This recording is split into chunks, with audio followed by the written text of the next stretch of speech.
各位朋友，大家好。今日我要分享嘅內容關乎每一位糖尿病朋友嘅切身安危，請你務必放低手頭上嘅嘢，專心聽我講完呢10幾分鐘。因為以下講到嘅每一個細節都可能幫你避開生命直至腎衰竭嘅悲劇。我哋先嚟直面一個最殘酷嘅現實，同樣係確診糖尿病，點解有人3、5年就眼睛模糊、手腳潰爛、腎臟衰竭，甚至突發心梗、腦梗？而有人帶住呢個病生活咗20、30年，去到70、80歲依然眼明心亮、腿腳靈活、埋菜抽酸完全冇問題。好多人覺得呢個係體質差異，係運氣好定唔好。但我喺臨床工作咗咁多年，可以斬釘截鐵咁話俾你知，呢個同運氣一啲關係都冇，真正拉開差距嘅係日常嗰啲唔起眼嘅管理習慣。今日我就將呢啲長壽糖尿病朋友守咗一輩子嘅9條鐵律一次過話晒俾你知，冇空話冇虛理，全部係普通人聽得明、做得到、可以保命嘅實操方法。我哋先嚟打破第一個致命誤區，糖尿病確實冇辦法徹底治癒，但佢絕對可以穩住，可以令佢唔發展、唔致殘、唔致命。個病本身唔可怕，可怕嘅係憑感覺過日神，將小問題拖成冇辦法翻轉頭嘅大病。拉開差距嘅從來唔係藥貴唔貴，亦唔係血糖初始值高唔高，而係你每一日嘅選擇。而家開始講第一條鐵律，將自我感覺呢4個字徹底丟入垃圾桶，從此只信血糖儀上面嘅數字。所有血糖失控嘅人都有一個通病，就係憑體感判斷病情。好多朋友成日將呢幾句說話掛喺嘴邊，我今日唔口渴、唔攰、唔頭暈，血糖肯定正常。呢個係最害人嘅想法。高血糖係典型嘅沉默殺手，佢喺早期同中期、長期偏高都唔會令你有任何唔舒服。你體感舒服唔代表血管冇受損。好多人成年都唔監測、唔記錄，就咁靠感覺輔助，最後血管靜雞咁塞住神經，靜靜雞咁壞咗，等到視力模糊、腳底發麻嗰陣，併發症已經唔可以逆轉噶啦。真正識控糖嘅人從來唔信感覺，佢哋只信數字。我話俾你知最貼地嘅做法，血糖唔穩定嗰陣，譬如啱啱調校咗用藥，或者啱啱改變咗飲食結構，你就要規律監測空腹、3餐後2小時同瞓覺前嘅血糖，目的係摸清自己嘅血糖波動規律。等到血糖平穩之後，亦唔可以徹底放鬆。每日隨機揀2到3個時間點測一下，將空腹同餐後輪換住嚟咁，仲係為咗防止血糖偷偷摸摸咁升高。每次測完順手記低佢復診嗰陣帶俾醫生睇，醫生只有睇到詳細記錄，先可以精準咁同你調整方案。記住呢句說話，唔睇數據嘅控糖就係躺埋眼喺度賭命。跟住係第2條鐵律，用藥必須聽醫生嘅話，自己絕對唔亂改。臨床上太多悲劇都係因為病人自己做土醫生。好多糖尿病朋友嘅操作極其危險，今日冇胃口，感覺舒服啲，就私自食少一餐藥。聽日聽鄰居講某個偏方醫好咗糖尿病，即刻將正規藥停咗。仲有人驚藥物傷肝腎，自作主張減量或者斷藥。我要鄭重咁話俾你知，血糖最驚就係坐開山車間，中高少少唔可怕。最可怕嘅係高低反覆嘅大幅波動，呢種劇烈嘅震盪對全身血管同末梢神經嘅損傷係最大嘅，亦係誘發所有併發症嘅元兇。正規嘅降糖藥喺醫生指導下服用，好處永遠遠大過弊端，佢絕對唔會傷害你嘅身體。大家必須死守一條底線，藥點食、食幾多、可唔可以停，只有主診醫生話咗，算你自己冇權做任何改動。就算你再唔舒服或者覺得自己好翻晒，都絕對唔可以私自停藥減藥，呢個係保命嘅底線，冇任何例外。而家講第3條鐵律，亦係誤解最深嘅一條，控糖絕對唔靠運喎，食啱比食少更重要。80%嘅糖尿病朋友都用錯咗飲食控糖嘅方法。好多人以為血糖高就係食多咗，咁我就食少啲，甚至餓肚，血糖就可以穩。呢個係大錯特錯。長期節食餓肚控糖只會導致肌肉大量流失，免疫力斷崖式下降，出現營養不良。咁樣唔單止血糖穩唔住，仲特別容易誘發頻繁的低血糖。代謝一旦紊亂，血糖反而會變得越來越難控制。真正合伙個控糖養生，核心只有8個字：定時定量，營養均衡。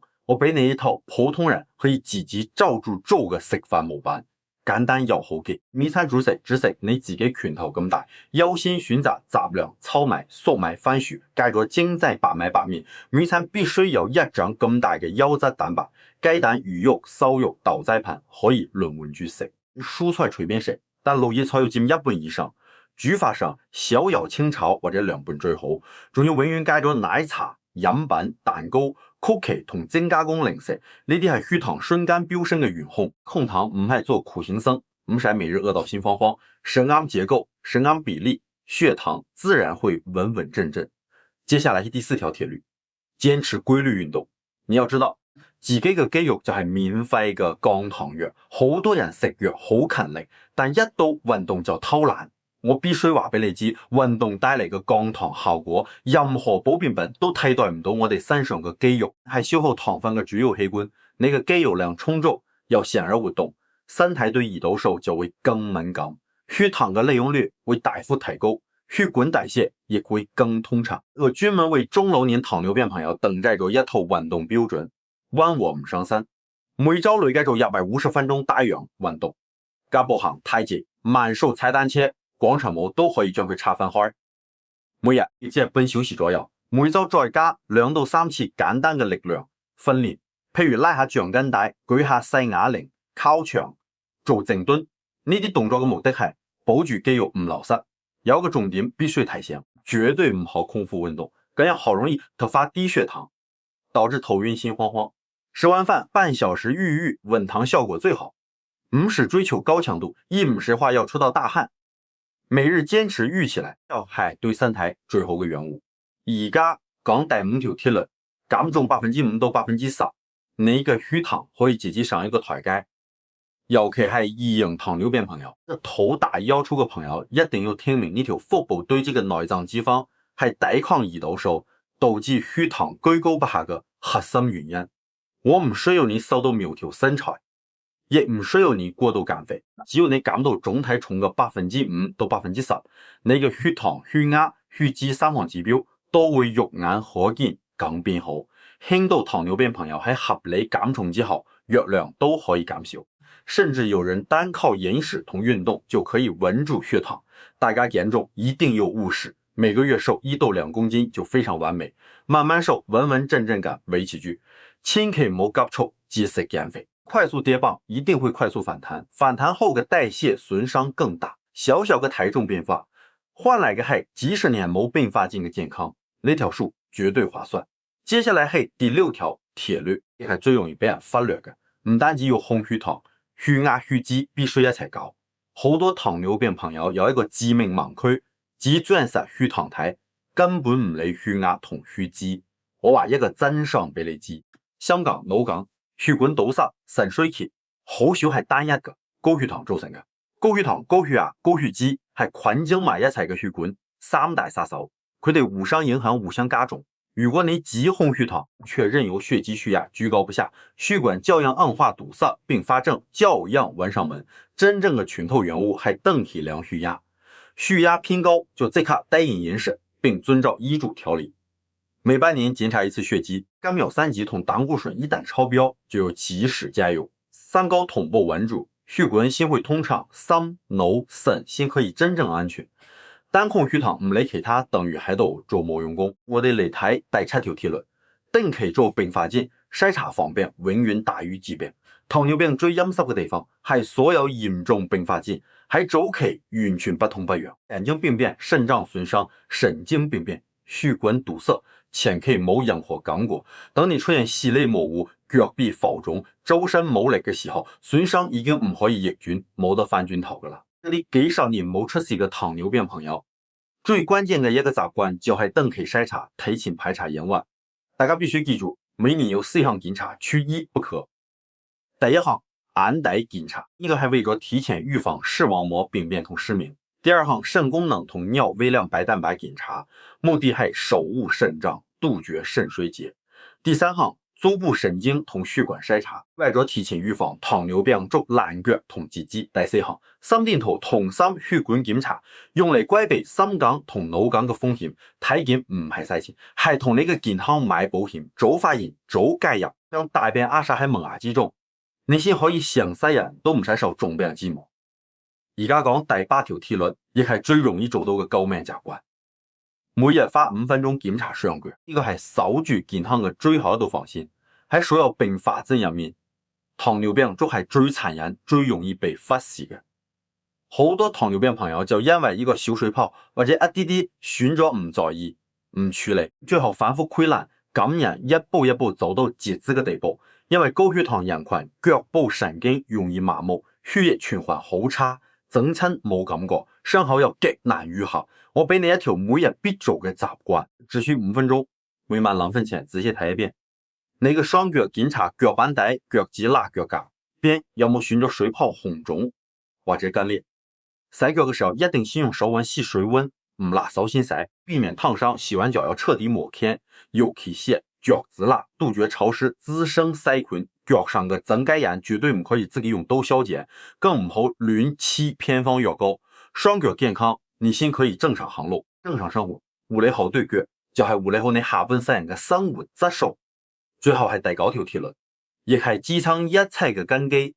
心態放平，接受共存，唔焦慮，唔躺平。呢個係好多糖尿病朋友控糖失敗嘅根源，亦係長壽糖尿病朋友嘅終極秘訣。驗出糖尿病後，好多人會直接跌入2個極端，一係日日焦慮、胡思亂想，經癱瘓、經有病、經短命，瞓得唔好，又食得唔好，一係就徹底躺平，放浪形骸，求其捨求其贏，點樣都無所謂。呢2種心態都會直接推高你嘅血糖，打亂代謝，加速併發症嘅到來。我想同所有糖尿病朋友講一句心入面嘅說話：糖尿病唔係絕症，佢只係一種需要長期管理嘅生活方式，佢唔會即刻要咗你條命。只要你管理得當，完全可以同正常人一樣長壽，享受高質量嘅生活。放平心態，唔焦結，唔盲從偏方，認真學知識，好好自律，按時復查。控糖唔係靠3日嘅熱度，佢係一場長跑。邊個穩得住，邊個堅持得住，邊個就笑到最後。嚟總結一下呢啲偷生窩嘅說話。世上冇天生嘅幸運糖尿病朋友，只有自律嘅普通糖尿病朋友。嗰啲30年唔出現併發症、健健康康養老嘅人，唔係命好，佢哋就係踏踏實實守住咗呢9條鐵律。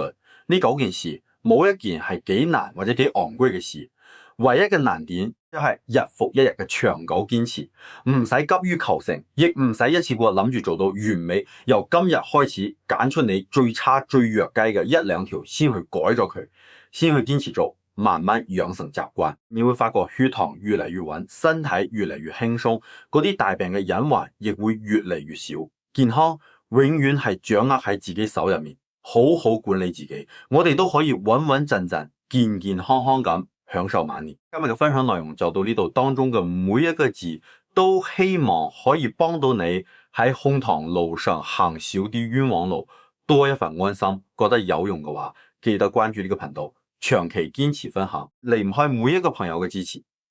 訂閱一下，咁樣就唔會錯過以後更多實用嘅健康知識啦。我哋下期內容再見。